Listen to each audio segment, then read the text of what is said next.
construction on the pipe today? Didn't really see, because there was traffic going back. Any updates on the space? We're talking to David. He's the central services guy.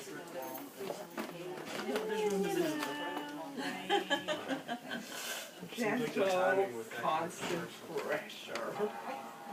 Yeah, it's hard to know what, maybe you could do it from midnight to Yeah, 6 a.m. or something. I do that with big projects, I think.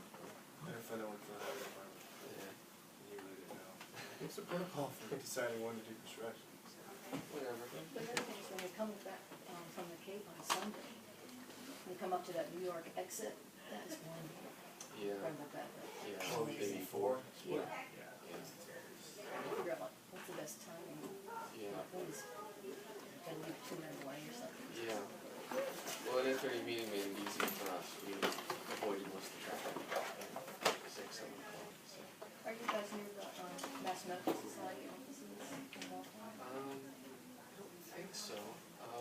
We're in it used to be an old watch factory, so it's like an old big brick, mill style building. That's Right sort of along like the river. recycled building Yeah, space. yeah, there's a lot of clean tech, green companies that they've attracted to space, so, yeah, it's a pretty interesting spot. Where is it? Which town? In Waltham, yeah, so it's right on the Charles, it's a pretty spot. So how did you get involved in this? Oh, just kind of started there a couple years ago. The company really had just started. Just kind of as an intern, I was just interested in environmental issues, so it just kind of worked out nicely. Yeah. Yes, yes. Any loud noises? I guess everyone's a resident. Pardon? Any loud? I don't think everyone is a Oh, okay. resident. This is also a Hi. council for the city of Northampton, Mary Ann LaBarge. Hi. Glad to This meet is you. Ian, Nice to meet you. David and Ian from Harvest Power. I'm glad that you could come, thank you. Okay, I do think we should get started because I hope you guys have a lot to I do have some questions. People coming in. Hey, Matt.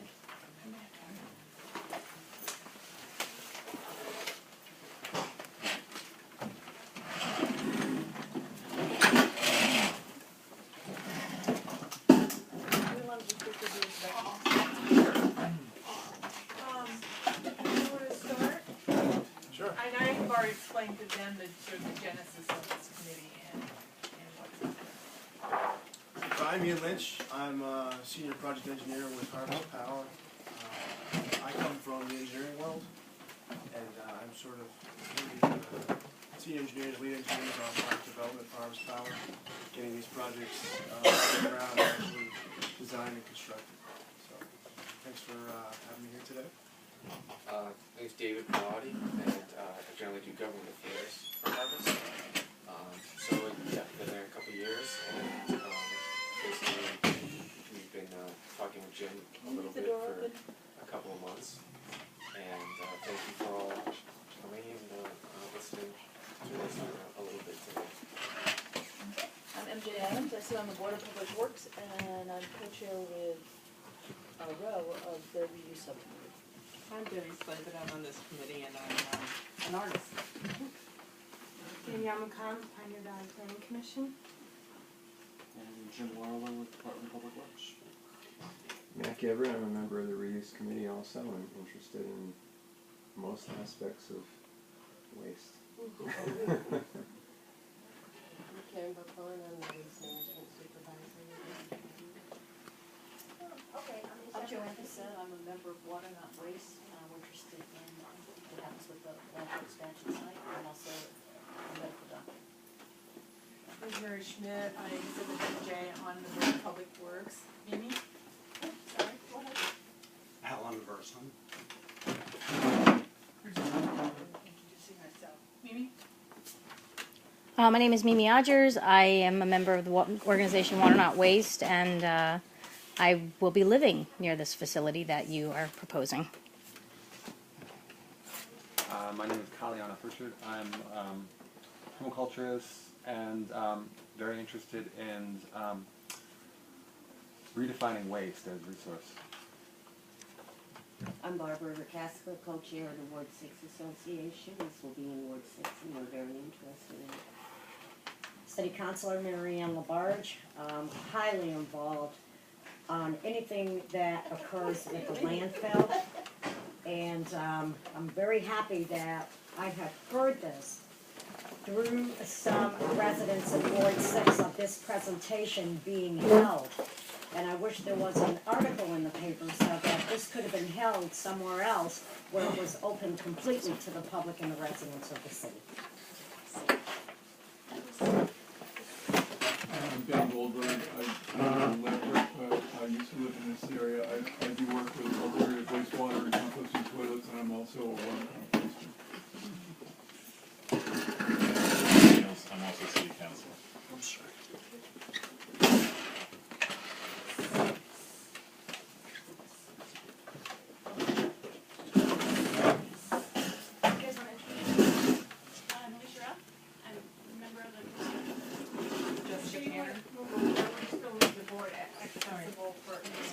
Yeah. Nope. Keep them wide on. Jessica Tanner, I'm also.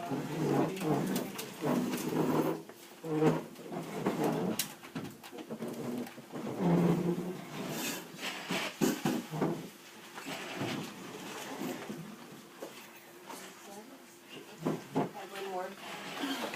We're doing a round of introductions. Oh, And it's your turn. all right, great. Jeff Weeks. He's on the reuse committee as well. Okay, is that everybody? Who knows? Let's pretend. Okay, well, again, thank everyone else for coming. Just to give you a little background, some of you may be familiar with what we're proposing and some of you may not be. So what Harvest Power tries to do is to help with organic materials recovery and recycling. So our facilities, generally, there's various types, but we would like to take the organic portion of what now is generally considered trash, and in Massachusetts this currently goes to a landfill or in some cases incinerators, and we would like to remove that portion from that stream and make renewable energy out of it, and then what's left over is generally either converted to compost or fertilizer. And in doing so, we can offer these services at generally less than what is currently a current waste disposal option. And the renewable energy, depending on who the user is, can save people money on electricity as well. So that's the short end of it. A little history of this is that I went to UMass, so I spent a lot of years out here in Western Mass.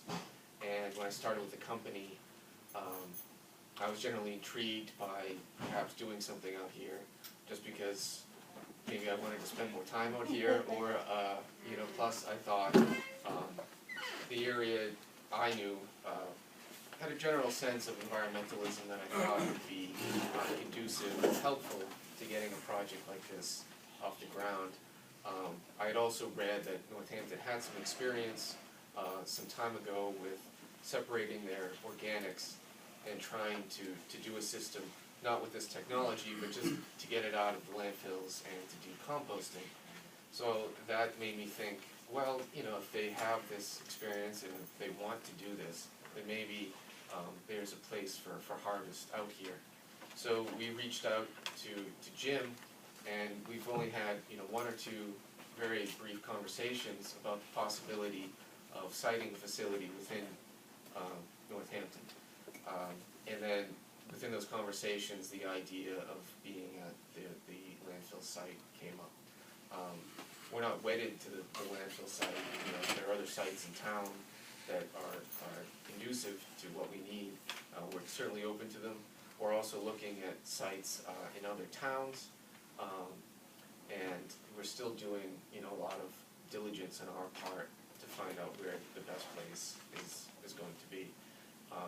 And City Councilor, to your point, I certainly did not try to have this a little secret meeting. We want to be very transparent and open, and anytime you want us to come back and have an auditorium full of residents, that's fine with us. I thank you. Okay, we tend to be kind of proud of what we're doing, so we're not trying to shove anything down anyone's throat or hide anything. So, and this was just to come back at Jim's invitation to kind of give a little proposal to a bigger audience and see what you guys thought and what your concerns might be, and that's kind of it for at least initially. I can jump up, and I was going to give just a brief sort of overview of our approach, if that's okay with you guys. You're great. Usually we do this for presentations, but since we have a big, I'll just start with you.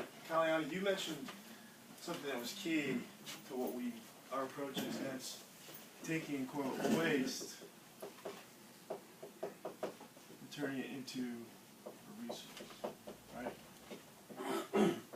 That's our goal. But there's a lot of different types of waste in every community.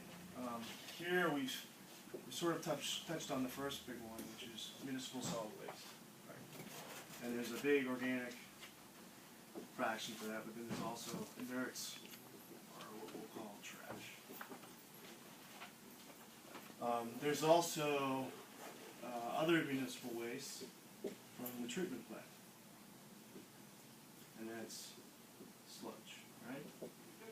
That's a biology. There's also grease from pump stations, right? Anything else from you can think of, Jeff? There's sludge, there's grease, there's others. And then there's sort of commercial residential waste, right? And that's the trash section, but there's also food waste. And then industries have their own wastes. What we're interested in is organic waste, like Coke plants or beverage waste, milk, dairy products, anything like that. So that's another organic waste source. So basically what we want to do is pick these off. And instead of going to landfill or going somewhere else, we want to use whatever we can out of this waste stream to make energy. And not only energy, but also fertilizer. Dave mentioned fertilizer is a byproduct, among others. This is what we typically make. It's a dry, granular product. It's a really good fertilizer for, yeah, I can pass it. And it's better than synthetic because it's organic, it's low release, makes a very good fertilizer product. So basically, we want to pick off anything that can make energy. So on the organic side, we want the organic fraction of municipal solid waste. We don't want the trash. Wastewater treatment plant sludge is great. There's hundreds of thousands of treatment plants that have digesters across the U.S. and Europe, and we'll mimic that process. Grease is great too. Grease is actually rocket fuel for a digester. I'll explain why in a second. And then food waste is great stuff too. And then on the industry side, their organics will take as well. So basically, what will happen is all this stuff will be funneled somehow to a facility that we're hoping to build. And the first step is to take everything and sort it out. So I'll call that receiving. So we have all these sources coming in, and there's a bit of processing that needs to happen. Specifically with the food waste and the organics from the municipal solid waste stream. That stuff comes in, they call it source separated, but a lot of the time there's other inerts, there's plastics, there's glass, there's rocks, there's stuff that has to be separated out before we can use it in our facility. So that's what happens here. There's pre-processing. But once we get things processed into a consistent sort of feedstock, basically the anaerobic digestion process takes over.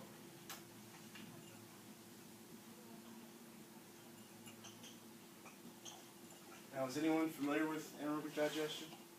Okay, a few of you. Now, basically, this has been going on at farms for quite a while. Farms have been anaerobically digesting manure and other materials, basically to reduce the volume and then apply it onto their fields. This process basically mimics what's going on in our stomachs. It's the same thing, same bacteria. And the key is that the bacteria actually exist in the wastewater treatment plant sludge. So we'll take all these materials and we'll feed it into these tanks, right? Show a couple pumps here. So these are our 80 tanks. And what happens is, when you seed it with this biology, the treatment plant sludge, it breaks down all these organic materials into carbon residue.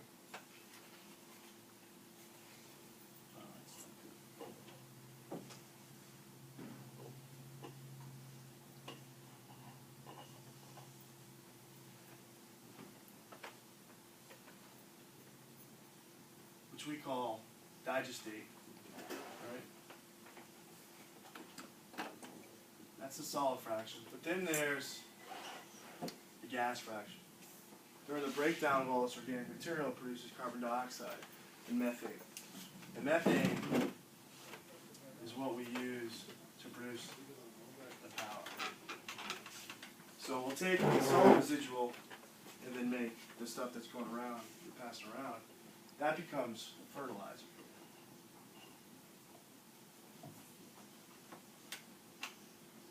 And then the methane becomes power and then heat. And that's done through what's called cogeneration, combined heat and power. Basically, you take methane, which is a fuel, and you fuel generators. So you fuel engines, engine generators. The generators produce power, electricity we can use at the treatment plant, or wherever you have loads, electricity loads, or we can put it back in the grid. But then we can recover the heat that's generated during that electricity production process and use that heat in our facility to heat our tanks, and then wherever else you have a heat load. So with all these feedstocks, all these formerly waste sources, now they become resources, and these are our byproducts. And the process itself, it can seem very complex, but it really isn't. It's basically just putting waste in the tank, letting biology take over, and just maintaining the temperature, flows, and that sort of thing. So it's simple once you boil it down. But that's sort of the overall goal here. It's to take all these waste streams and produce these two things. Now there's going to be waste streams from our facilities as well.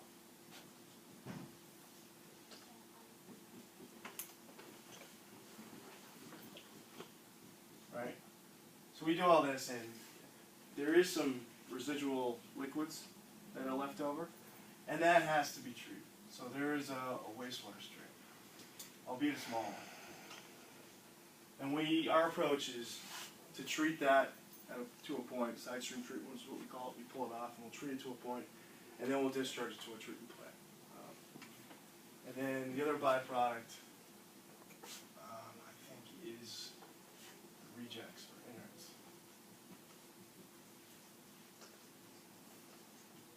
And that comes from this side. So when we're receiving all our feedstocks, processing and pulling out the stuff that we can't use in our process, that piles up a little bit, and that's mostly plastics, it's glass, it's bone, it's rocks, all inerts that we can't use in our process. So that will go to a landfill if it can't be reused, and it'll have a small wastewater stream. That's basically it. Does anyone have any questions? MJ? Odor, I don't see odor as Odor! Yeah, odor. That's the other one. So odors at our facility are really on the front end and then on this back end. And you have odors on the front end because you have all these waste streams that are already breaking down and they're just smelly. Treatment plant sludge, you get food waste coming in, it's in trucks, it's open, it's usually we tip it into a big receiving pit, so there's an odor source there. And we have odor control systems that'll pull air from our receiving stations, and then from the back end when we're treating digestate, send it all to a biofilter or a wet scrubber. There's different package systems that can take care of the whole thing. So that's all indoors? Yes, this will always, the pre-processing, the receiving end is indoors. And then we'll pull the foul air from the reception hall, from the pits, the reception pits specifically. But in every facility we've built so far, designed, odors are our number one, I guess, the driving factor for us to sort of pull everything together. And there's package systems that take care of odors. And there's a variety of different ways to approach it. For a facility in Orlando that's in design right now, odors were actually the driving factor for the whole project. They have a composting facility that generates quite a bit of odors, and they're very close to a big theme park in Orlando. And so they wanted to get rid of their odors. Their driver wasn't renewable energy or using a waste as a resource. It was, we have a smelly system to get rid of our waste, we need something that's better. So our main focus at first for that design was odor control, taking care of that through a package system. But here you're right, odors are definitely a concern. So we have odors on the front end, odors on the back end. But the process itself, because they're in sealed tanks, there's no odors generated. Or the odors, I should say, the odors are captured in the process and they never leave. They'll end up in the gas stream, which ends up going to the generators and getting busted. So in your proposal, I noticed that I think Waste Management, which is a local waste collector, is on your board and you work with Waste Management. Would you also work with other waste suppliers in our area? Oh, yes, yeah. Waste Management, the relationship, they've invested in the company, but we're not really connected at any kind of operational level. You know, they don't control us in any way, and we don't necessarily have to work with them exclusively. Or it's just... But that would be a potential source of... Yeah, I mean, we would want to work with all the haulers, really, because it's in our best interest to get as much of it as we can. In reviewing the Pioneer Valley Planning Commission's report on organic management, they had made a recommendation that to be a successful processing facility, you couldn't just stay in this one small area, you have to reach out. So you'd have to be getting organics from Hamden as well as Hampshire County to make it a viable thing. So I'm just, if you agree with that, and then what does that mean for the amount of trucks driving through residential areas? I mean, the Northampton landfill is not off of a highway. It is through communities, it's through East Hampton, it's not an easy way to get to. So you're talking about trucks filled with food waste, those odors that they carry, and we're talking about a lot of trucks coming in. And potentially also, they're talking about the Boston area wanting to ship their organics out west as well. So my concerns, of course, is the carbon footprint of all these trucks coming in to a location that's not the most, easy to get to area. Before you respond, can I just say the report that we issued did not include municipal solid waste. We only looked at food waste in the 12 communities at the core of Hampshire County. All right, so you're, yeah. Yeah. That. Okay. Yes, it would, to make this cost effective for us, it would have to be regional. And when I say regional, we've looked at, say, the I-91 corridor. We don't think, we have no plans to ship waste in as far as Boston. Part of our cost savings comes from reducing that transportation cost that you've referred to, and also that results in less emissions as well. Currently, a lot of the stuff is being shipped fairly far away. I'm not quite sure what the Northampton treatment plant does, but many of them either ship it to Vermont or Connecticut right now. So the environmental impact would be, we feel, is less from the transportation costs. As far as truck traffic goes, you're right, it's not near a highway, and in that sense, it's not the perfect space.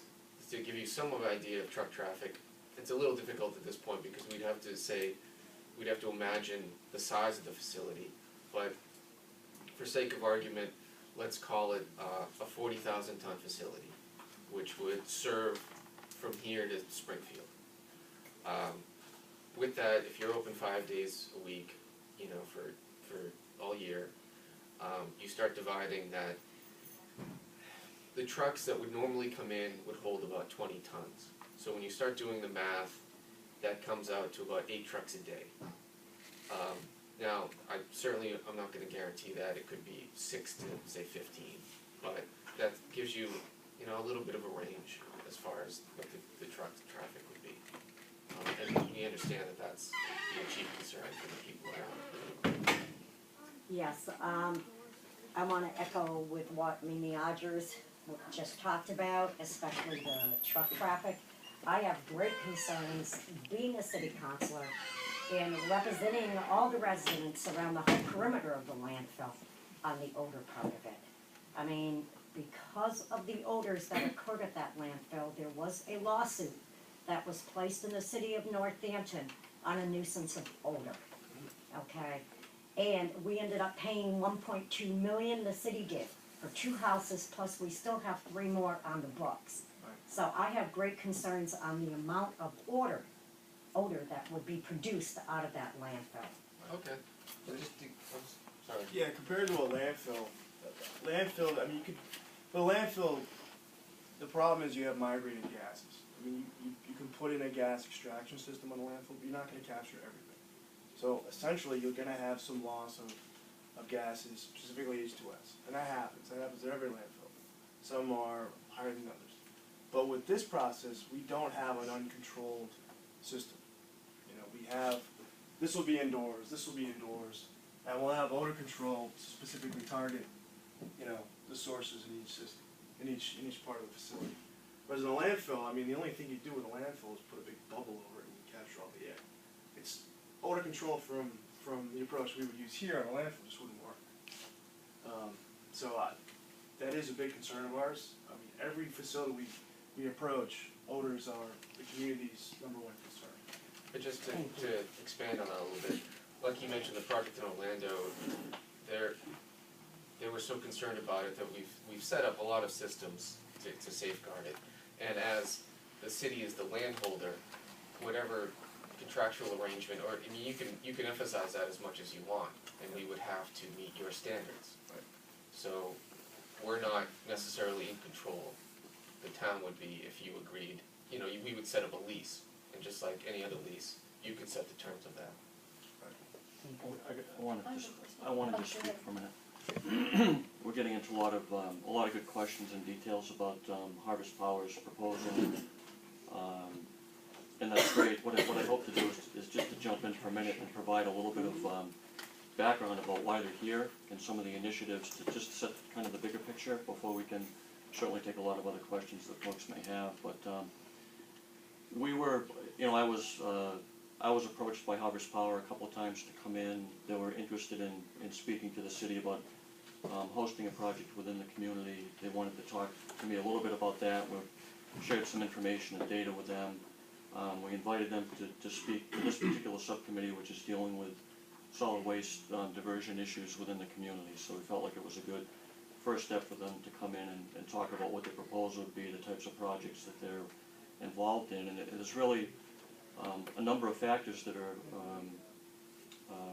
creating a good environment for companies like Harvest Power. There are statewide initiatives on organics waste management diversion, upcoming food waste bans that are going to be implemented by DEP. There's a lot of incentives for renewable energy projects. So there's a lot of statewide incentives, statewide policies that are making the economic environment for companies like Harvest to do successful projects. It's a very good environment for projects like this. So that's sort of in part why we're hearing from them now. We also have the community has a landfill that's closing. We're also grappling with what we're going to do with the waste, and that's a lot of the work that this committee is doing in terms of diversion and programs and how we're going to deal with things like food waste or other organic materials within the community. So there's a number of factors that are coming together, and it's really the ideal time to have the conversation, which is why we had Harvest Power come in. We've actually been approached by other companies that have similar technologies, similar ideas. So that was one of the reasons that we had them come in. I think the other issue is that it's a community-wide discussion that's necessary to deal with organic waste diversion within the community.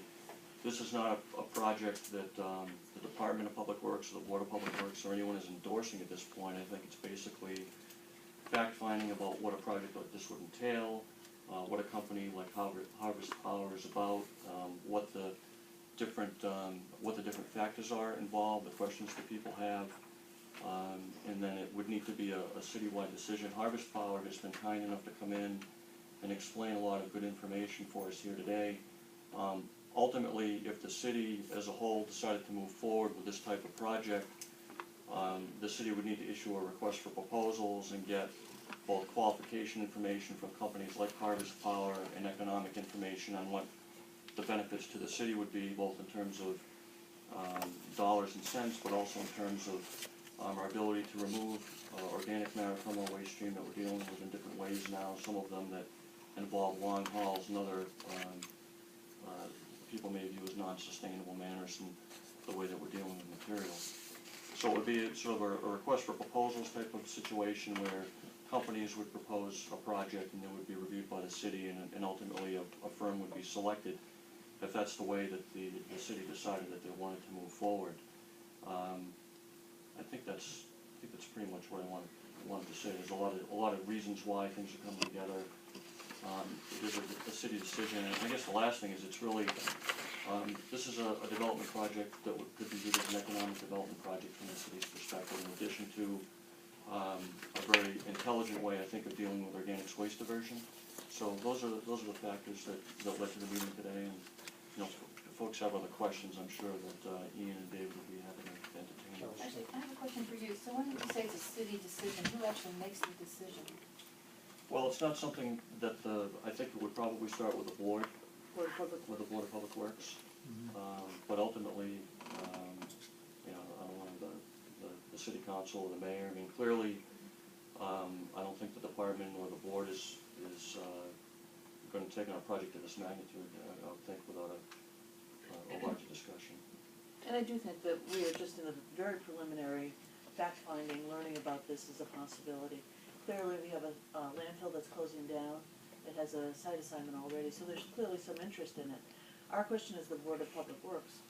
I'll speak as my member, being a member of the Board of Public Works, is what do we do with this asset now that we're going to be closing it up, and how do we minimize the costs that we're going to have to incur to maintain that site? And are there other opportunities for revenue streams that also meet some other community goals that we're looking to achieve?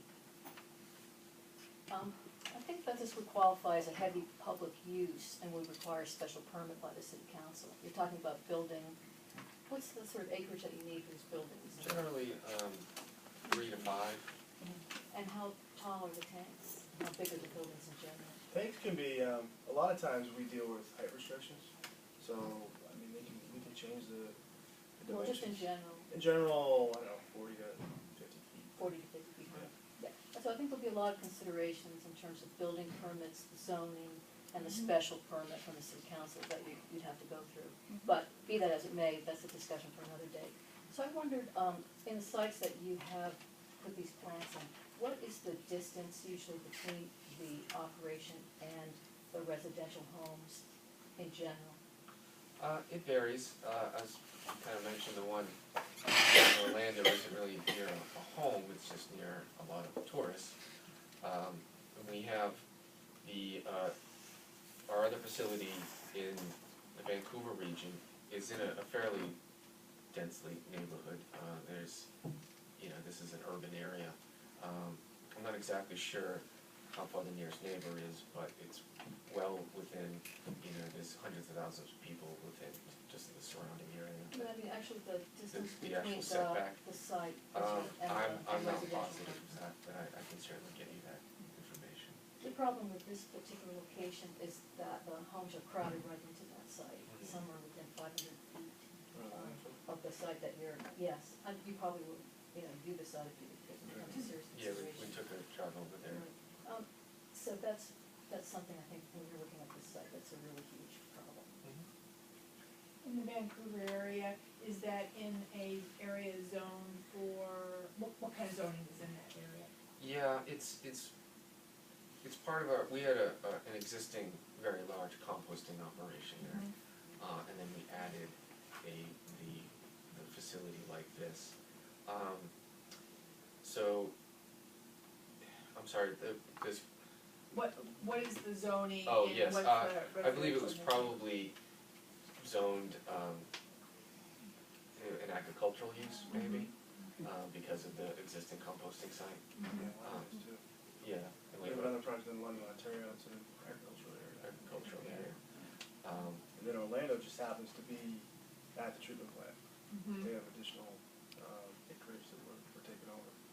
There's a lot of factors that come into play when we're choosing a site. Because we have these waste streams, wastewater stream, the ability to get to send that to a wastewater treatment plant in the easiest way possible, that's a huge factor. So co-locating at a treatment plant works out because of that. The other factor that comes into play is, what do we do with our electricity? If there's no loads, if there's no users around, that means we have to send the electricity either back to the grid or pretty far to the ultimate user. So co-locating at a treatment plant or some industrial area that can use our electricity right there or being close to the grid is another big factor when we're choosing a site. And then residential, obviously close proximity to the residents because of truck traffic and because of concerns with odors. Even though we say we control the odors, there's always concern. So. What about the, Excuse me, sure. You can have your hand up for. No, I didn't. Oh, okay, all right, go ahead. Although I am concerned. So are you going to build a generator there? We'll have a generator plant in addition to this plant? Yeah, so when we have the methane, when we capture the methane, we'll typically put in gen sets, and they're not very big. I mean, the largest one I've seen so far is probably as big as this room, and they house the generators. They'll house the heat recovery system and all the electrical switchgear things to take the heat and send it where it needs to go. Yeah. To take the There's electricity. quite a lot of buildings there. And I guess one of the things that'll come up if this proceeds any further is there's more significant noise problems with the Ameresco generator plant, which captures methane from the landfill. From the gen sets? Is it no? I'm not sure of maybe Jim can speak to that. Are they using gen sets or what kind of methodology? Yeah. Huh. So, Okay. Yeah, because noise control in the enclosure, that's usually a specification that we have control over. So noise reduction is always a part of I think it's because the houses are so close there. Yeah. You've got kids playing in backyards there. Right. And the last thing I want to say before it slips through the neurons of my brain is the sludge you're talking about, that's human feces, right? Right. Yep. So, and you couldn't eliminate the sludge and just do food compost, you would actually need to have the sludge. No, we could. We would, we can use any of these feedstocks, but we need to seed it with some bacteria. Yeah, well, sludge, of course, is a problem, not only with odors, but with E. coli and other bacteria, and so that really has to be handled quite carefully from a public health point of view. Right. But you would take To that point, that's the great thing about the anaerobic digestion process, is that it breaks down pathogens and it stabilizes the biosolids. So this fertilizer has been through the anaerobic digestion process. We couldn't sell this, we couldn't do anything with it unless we treated it through the digestion and actually broke down pathogens and reduced pathogens. There's an EPA limit that we have to follow, and we have to meet through this process to be able to sell that stuff. And the drying, so what we also do, I didn't mention this, is after you break down the organics in the digestion process and produce your methane, you have this solid residual, but then we put it through a drying process. So we take a liquid, say 6%, when I say 6%, it's mostly, it's a liquid. We'll take that and we'll thicken it up through equipment and then we'll send it to a dryer and we'll take it all the way to this stuff. So that extra step further reduces pathogens to what EPA considers the highest level of quality, which is class A. But that's at the end. Jessica? Yeah. But before that, it's all enclosed. It's a completely closed process. Except just to get there. Through pipes. Right. No, just try and truck it. Oh, here, yeah, right there, it's rock. There you go. Right. But it's being trucked through town now. Where does it go? Where does our? It goes to a landfill in Vermont. Oh, we send our sludge from Northampton to Vermont. And this would be other people's sludge coming into, you'd be getting sludge from Springfield, right? Depends. No, when I said That's a that was possibility. more, I'm hoping to get food waste from all those towns. Yeah, I mean, there'd be a ratio, which certainly we could discuss with the town moving forward. But, when I said Springfield, I intended it more to be the food, so supermarkets coming from Because Springfield. you need a broader supply of the food waste and the organic aspect compared to the sludge supply. Yeah, I mean, all these materials, from our point of view, have currently have what's called a tip fee, a disposal fee to get rid of. So from the energy aspect, I'm not sure it exactly really matters what the composition is. Well, that's a good point, Dave. These do vary in their energy potential, what we call volatile solids. So food waste and grease, they're very, very high in volatile solids. They break down pretty easily. Sludge is high, not as high as food waste and grease, but pretty high. But I mean, we can essentially build a plant with any of these. It just depends on how much is available in the area. Like you said, we don't want to be reaching to Boston, having trucks come all the way from Boston to Northampton or wherever we site this facility. That just makes no sense. That's a huge carbon footprint. And we think there's enough material in this area through treatment plant sludge, especially food waste with the universities here. There's a lot of potential. There's a lot of organic waste that we can use. But there's no set formula. You know, we could trade in one or the other. But we do need to seed it, and that seeding is a very small amount, just to get the biology going. Jessica and Jay. And then Owen, okay, you had your hand up though. Yeah. Okay. So in terms of the final compost product, I'm just wondering about, I mean, in some states, the sludge is actually considered hazardous. It would be a hazardous waste. Right. So, and I know that, as far as I know, these old wastewater treatment facilities aren't able to capture all the pharmaceuticals that are going down into, and so what about all the pharmaceuticals that are going into this process, as well as, so if you're capturing, lawn material, some people put pesticides and herbicides on their lawn, so what happens to all of the pesticides, herbicides that are going, and pharmaceuticals that are ending up in the compost? That actually, we won't take yard waste. That's a different. You don't do yard waste? Not really, because it doesn't break down as well. That's a different design approach. But I come from the wastewater field, and pharmaceutical products and personal care products are sort of an emerging field right now. And that's more of a concern on the wastewater side. Not so much, it doesn't make its way to the solid fraction, to my knowledge. But it can make its way to the wastewater side.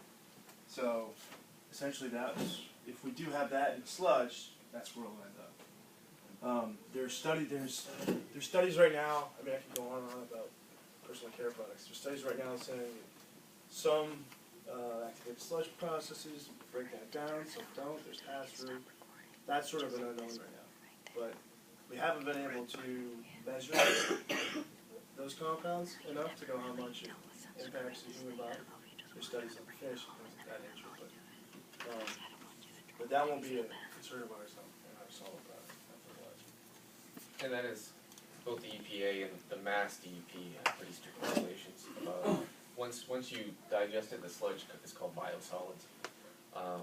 And it's something that, we would obviously adhere to, all of the relevant regulations. And it's something that's fairly common.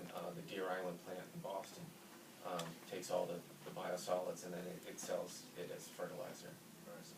And we've mentioned compost, and then we've mentioned this material too. This isn't compost. This is dry product. So when we have this solid residual, right, there's different things we can do with it. So what I'm showing you here is, let's see, solid. I'll just say digestate reuse, right? And I'm probably going to mention some things that folks don't really like, so you can speak up. So with the digestate, which is essentially a liquid, there's plenty of reuse opportunities. What we're doing here is dry fertilizer.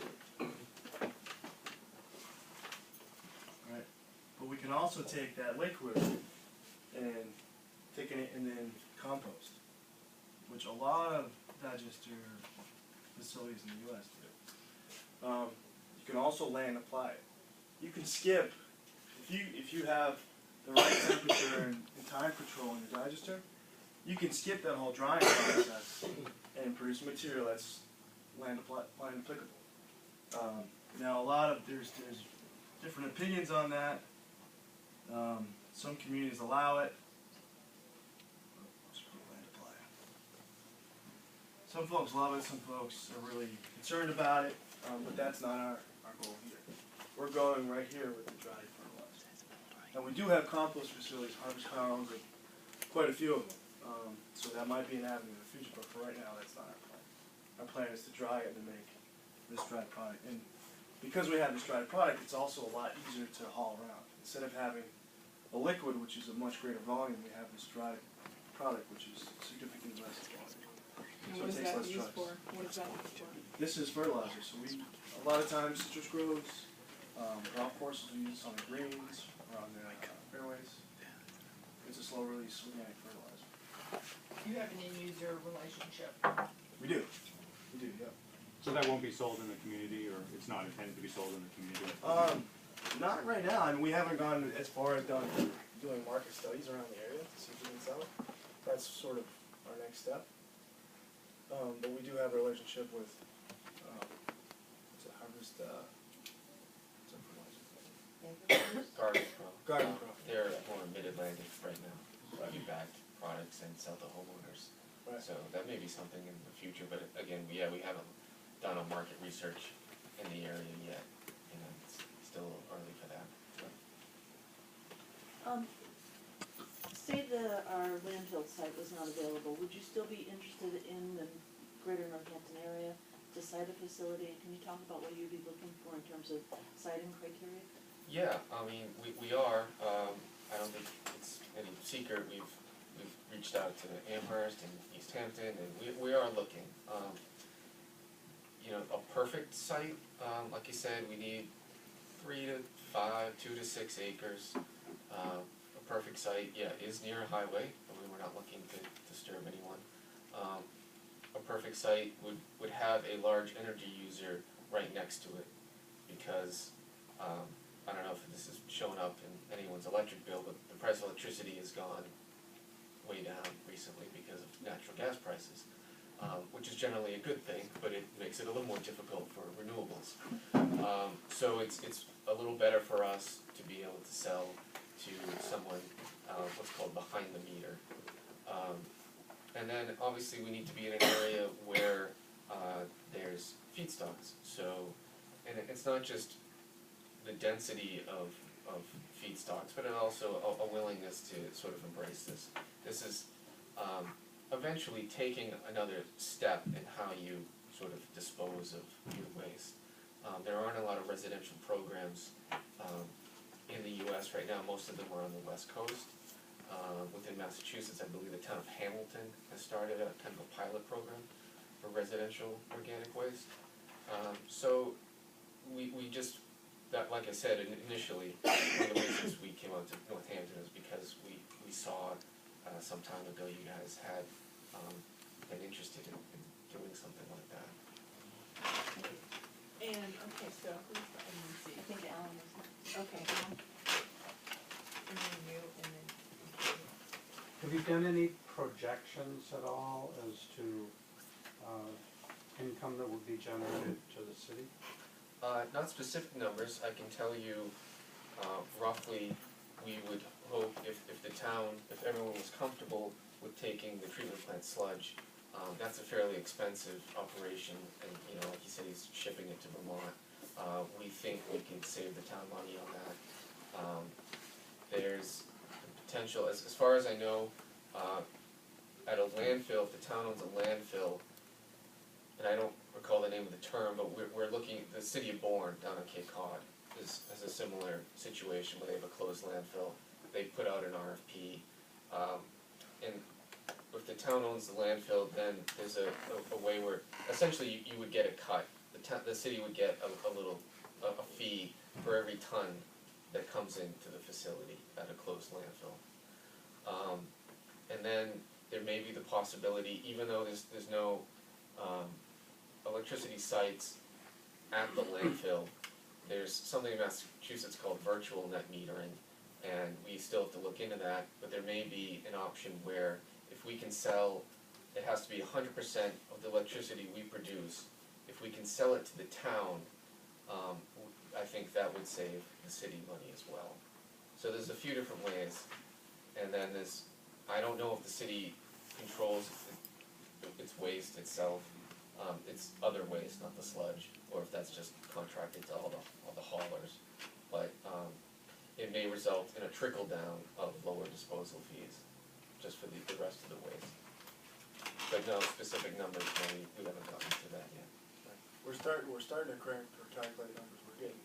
We've got some sludge numbers from the Chambers provided from the treatment plant here in Northampton, numbers from surrounding communities, and we're trying to get a better handle on available organic waste, food waste, other industrial sources as well. So we're starting to build the model, but we haven't.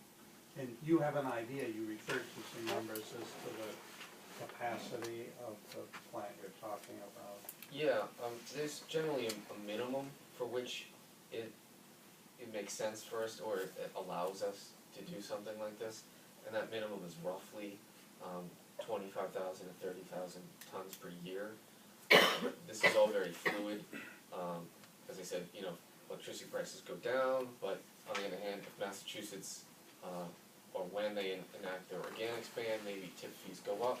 And there's currently a new energy bill in the Massachusetts legislation about renewables and this thing I call net metering, and that may change the equation a little bit.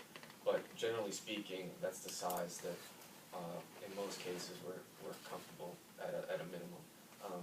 As far as maximum, there really isn't any, but I don't think people want us pushing the maximum. So. And what type of energy does that, how much electricity does that generate?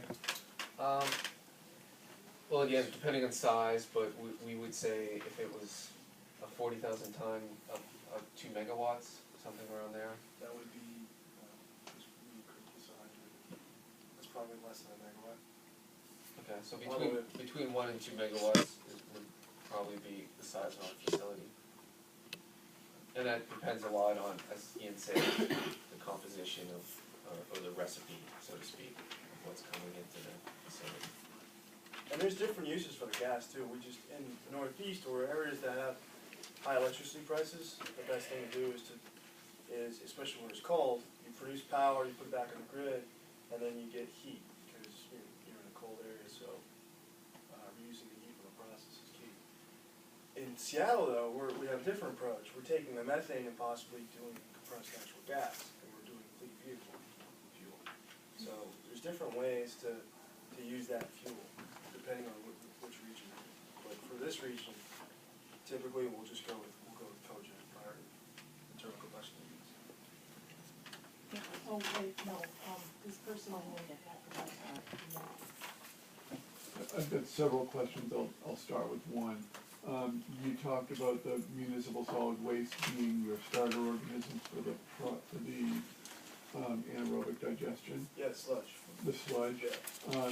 Is there any other source of those organisms for starters that you know of that would be as effective? You can seed a digester with primary effluent. So from a treatment plant, you don't necessarily need the solids. You can grab it from the wastewater stream, the liquid stream. But other than that, I mean, you can, if there isn't like a food waste digester or a non-biosolids digester, we can grab a seed material from that. Any digester we can grab seed material from. We'll need a couple truckloads, 1,000 gallons here, 1,000 gallons there to build up the biology. But usually, the easiest way to do it is to use treatment plant sludge. Is it a specific set of organisms that you require for that process? Yeah, there's a bunch.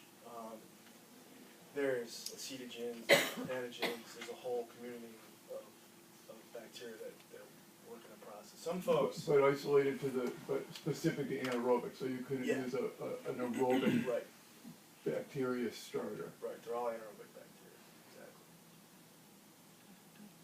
And what we would do too is acclimate the bacteria to the different feedstocks we have.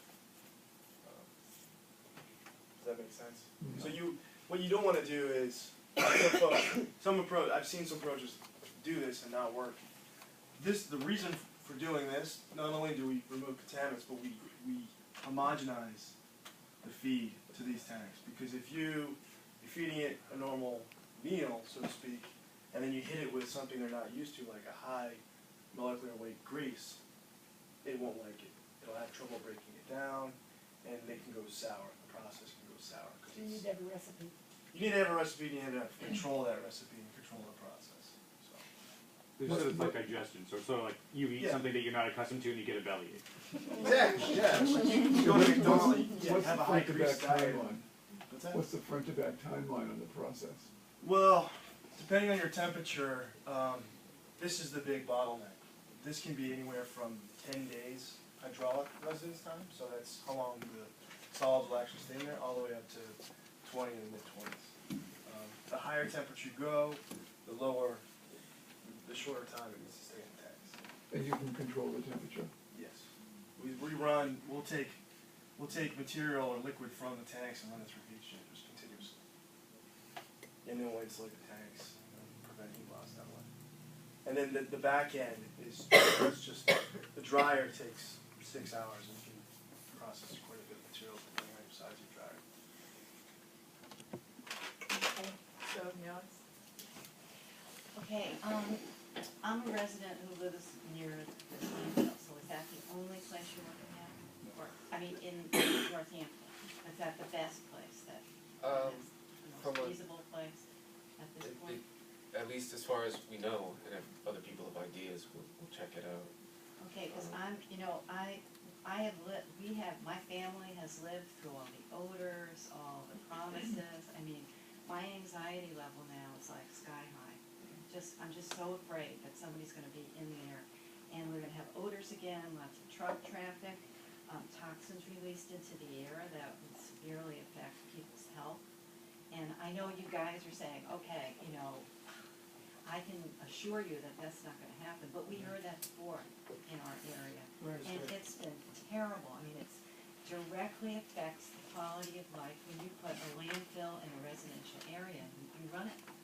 So I would not, personally, I don't want you there. Okay. No. I mean, that's my personal opinion, but That's fine. speaking as a resident of Ward 6.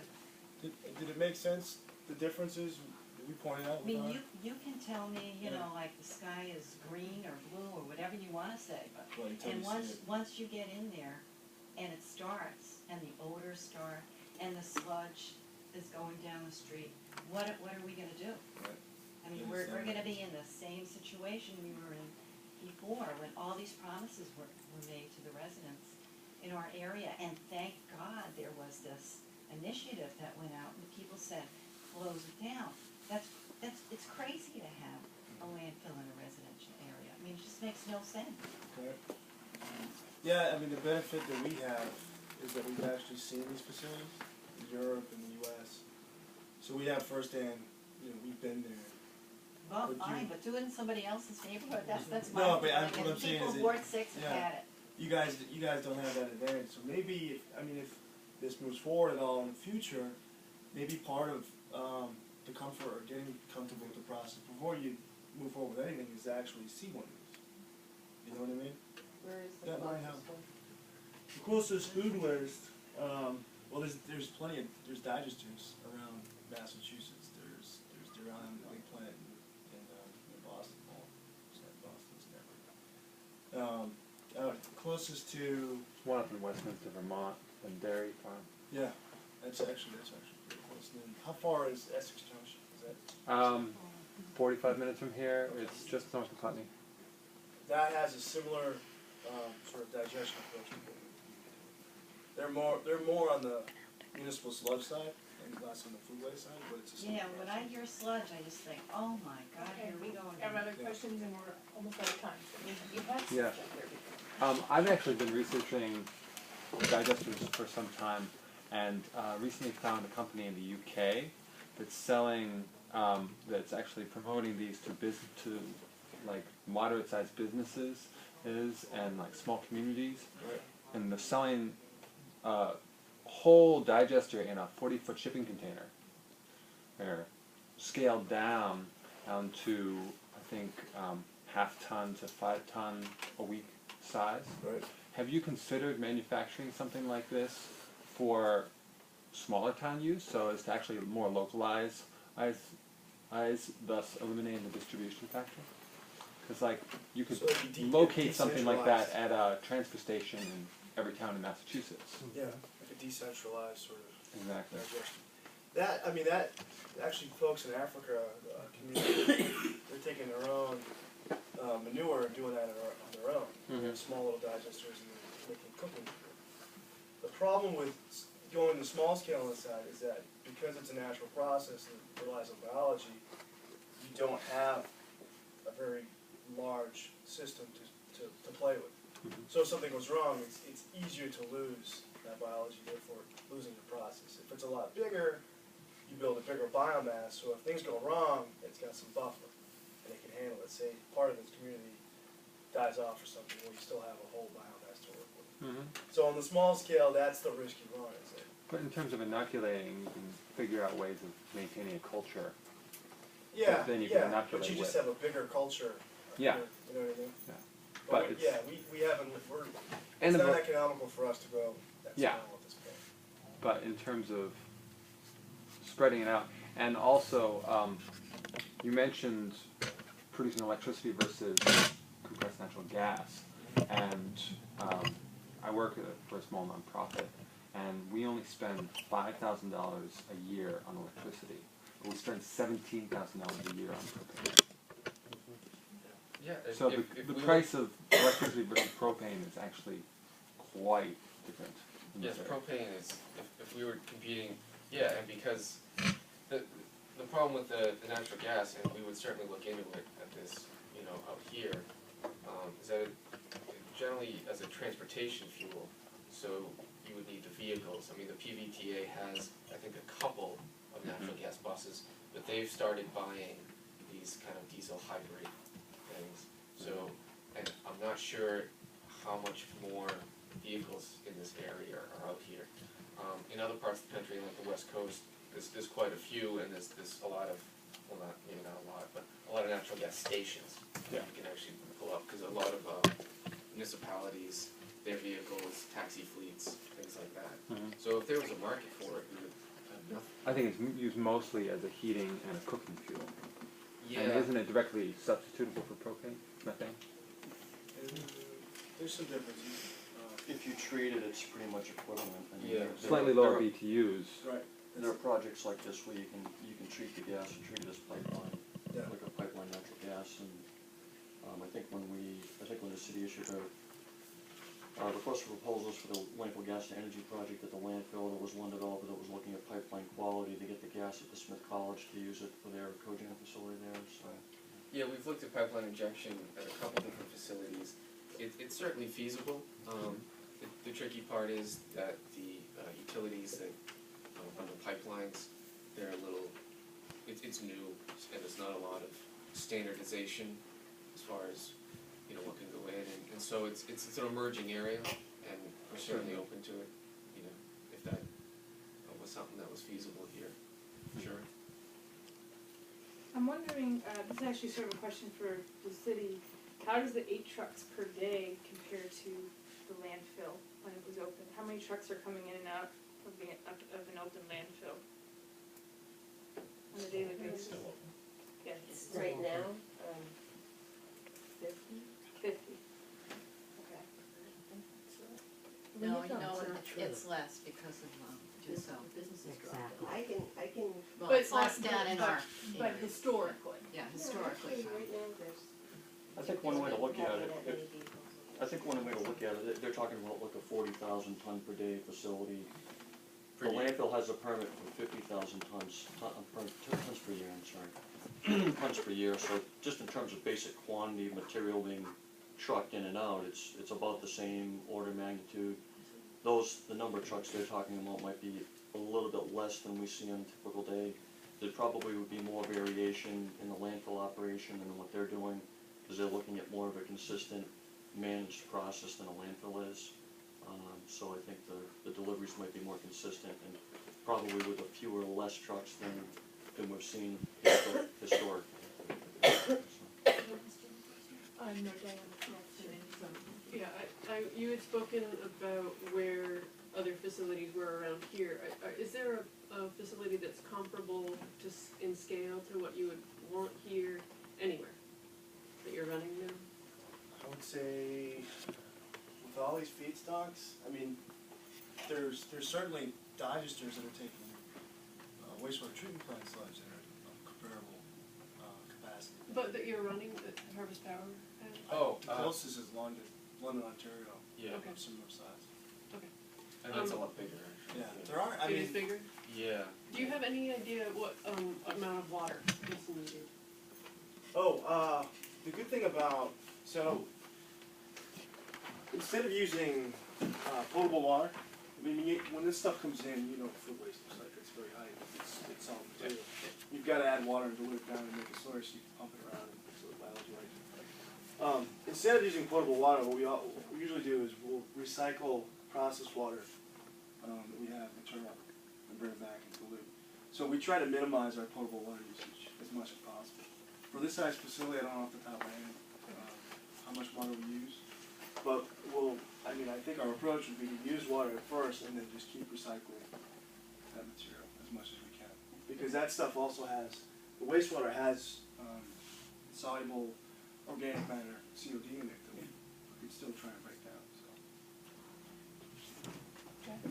So Jim, does these kinds of projects require a permit from Mass DEP? And what regulations are they following? And who has oversight? Does the state have oversight of these operations? The regulations and the permits are many, both on state and local level for a project like this. So, yeah, Is it through Mass DEP or some other agency? It would be, well, the solid waste components for it would require DEP permits. Depending on the size of the facility, they might need to go through the Massachusetts Environmental Policy Act, which would be like an environmental impact report review type of process that they would need to go through, and permits for the process, permits for the distribution of the fertilizer, and probably several other permits that they need to get as well. So they might potentially have to do an environmental impact statement, and that would look at the impacts on the aquifer and the wetlands and other impacts there, the endangered species that's there. So that's an authorization to construct permit? It depends on the feedstock, but it could be. Do we have any more questions? Oh, I'm just curious how many jobs this creates. From a construction point of view, to run it, it really doesn't take all that many people. For Orlando, we have 10 folks that would be full-time employed, but that's because there's a tax incentive that requires us to have X amount of people.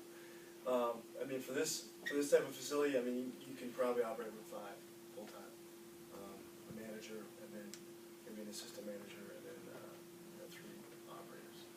So it's not a job for you? Not so much. It depends. You could have truck drivers delivering. Yeah, you've got truck drivers, the haulers, but they're in business now, so. Well, it does add jobs indirectly through collection. It's a different process than what is currently, because if you imagine all your trash is going into one bin, or versus, different haulers, different collection agencies. So there's some studies that have shown that there's some greater indirect job growth. To give you some idea of what it might be, it could be $18 to $24 million project. Quite a bit of that would end up regionally, because through construction and a lot of it's concrete, so that's you don't ship that in, you would hire somebody local to do that. So. Well, I want to thank David and Ian for coming and taking the time to make this presentation.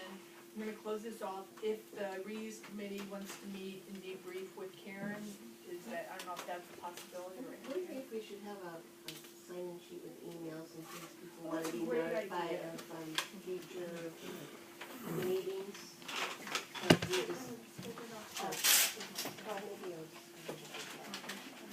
I'll hand it to you. Okay, so any other comments or? I just have a question. not to Yeah. reopen it, but we never really discussed the process before you receive it, and if there's a requirement for, I'm assuming there's a requirement for the citizens to separate it, and I'm wondering if that's mandatory, if that'll be a citywide It's mandate. a little complicated. There most likely will be a state organics ban, which means but that won't apply to residents, at least initially. It's going to be commercial and industrial. So the easiest thing at this point right now is to get, say, supermarkets and restaurants on board, and then if there's food processors, we know there's a Coca-Cola plant, things like that. What it allows the town to do at its own pace and discretion is to start doing residential collection and separation. But that isn't mandatory and probably won't be for at least a while anyway. There's different tiers to the food waste we'll go after. And the first tier is the easiest to come by, the line. That's from commercial, from say a supermarket that has off-spec material. Or we want to grab that stuff at first before it's being used by consumers, because then it doesn't get sort of contaminated with silverware or plates or things. It doesn't end up as trash before it hits the trash sort of infrastructure. So that's what we're after first. And then as diversion programs progress and sort of separate organics from residential areas become an actual reality, then that'll be our next tier. But our first tier is the stuff that's produced before the consumers actually get a hold of it. So going back to closing the meeting. Yeah, I was just curious, in order to justify this kind of investment, what kind of arrangements you have with communities for how long you're going to contract with them to run the plant and so forth? Well, the lease would come from the city, and so something like that would probably, at least we would prefer something around 20 years, but that's again up to the city as well. Contracts, say for energy with a utility company, are 10 to 20 years, called PPAs. Contracts for feedstock tend to be pretty short, just 1 to 3, because the kind of the price, nobody wants to get locked in. I see. Okay, thank you all for coming, and if I don't know, are there members of the reuse committee that wanted to stay and give time? Actually, I just wanted to see if you could meet next Wednesday so we could do our regular meeting.